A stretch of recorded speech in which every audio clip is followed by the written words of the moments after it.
एक बार एक नदी और कुएं के बीच में बहुत अच्छी दोस्ती थी। लेकिन वक्त के साथ साथ उस नदी को अपने ऊपर घमंड हो गया। उस नदी ने कुएं से कहा कि भाई, तुम में और मुझ में बहुत फ़र्क है, तुम्हारी मेरी दोस्ती नहीं जचती है।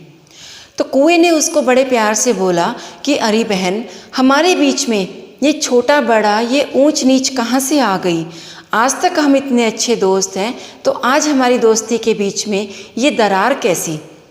तो नदी ने उसको बोला कि फ़र्क क्यों नहीं है, तू देख, मैं कहाँ से आती हूँ, पहाड़ों से चलकर समुद्र तक जाती हूँ, और तेरे औकात ही क्या है, ये चार दीवारी। मुझे देख, कल कल बहती हूँ, इतनी दुनिया से मिलती हूँ, तू अकेला यहाँ पड़ा पड़ा सड़ता रहता है। मुझे देख, इतना मेरा खुला आसमान, इतना बड़ा जहाँ, और तेरा तो एक मुट्ठी भर संसार, मुट्ठी भर आसमान। तेरी और मेरी क्या बराबरी? जब भी कुआं और नदी के आपस में मुलाकात होती, तभी नदी उसे यही बात बोलकर ताना मारती।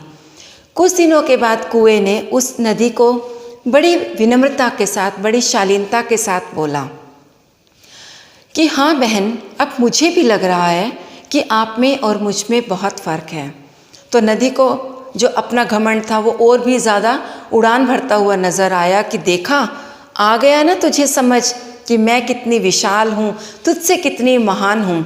अच्छा चल, ये तो बता, तुझे क्या लगा, तुझे कहाँ से मेरी विशालता नज़र आई, तुझे मुझ में और अपने में क्या फ़र्क नज़र आया? तो कुएं ने बड़ी शांति के भाव से, बड़े प्यार से मुस्कुराते हुए बोला कि बहन, पहला फ़र्क तो आप में और मुझ में ये है कि आप चलकर प्यासे के पास खुद जाती हो और प्यासा चलकर खुद मेरे पास आता है। ये सुनकर नदी चुप हो जाती है, लेकिन घमंड के नशे में थी, तो उसने बोला कि और बता, और तुझे क्या नज़र आया?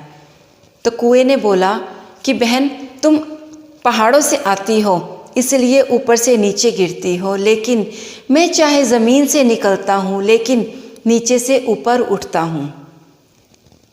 अब तो नदी थोड़ी सकपका भी गई कि ये क्या बोल रहा है, लेकिन उसकी समझ में फिर भी नहीं आया।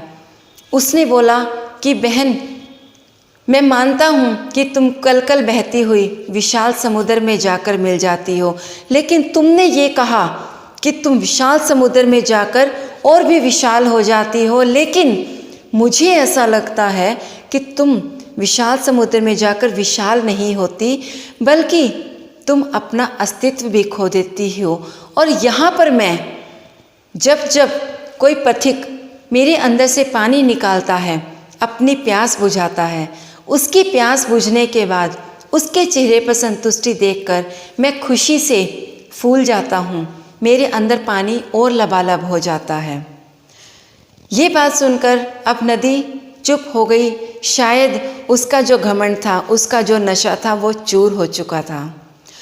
दोस्तों, हम भी अपनी ज़िंदगी में अक्सर ऐसा ही करते हैं।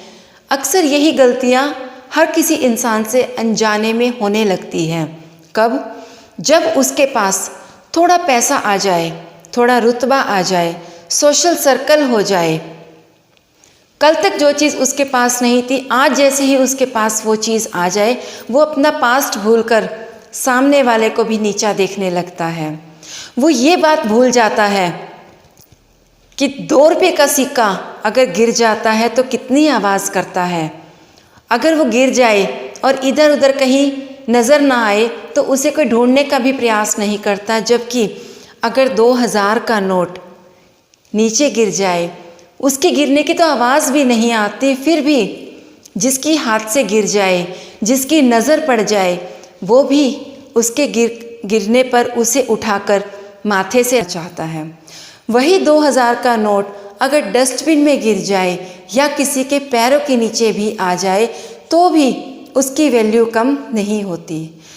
दोस्तों, दूसरों को गिराना बहुत आसान है, लेकिन इसके उलट अगर हम अपना वक्त, अपनी एनर्जी खुद को ऊंचा उठाने में, अपने आप को संवारने में लगाएं, तो शायद ज़्यादा अच्छा होगा।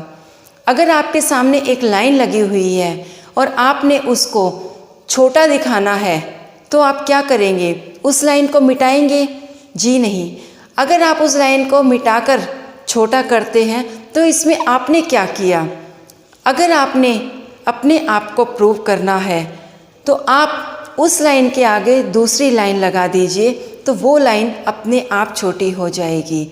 अगर आप सामने वाले को नीचा दिखाना चाहते हो या किसी भी तरीके से खुद को प्रूव करना चाहते हो तो आप अपने आप पर, खुद पर इतना काम करो, खुद को इतना आगे बढ़ाओ कि सामने वाला अपने आप से ही आपके आगे छोटा नज़र आने लगे।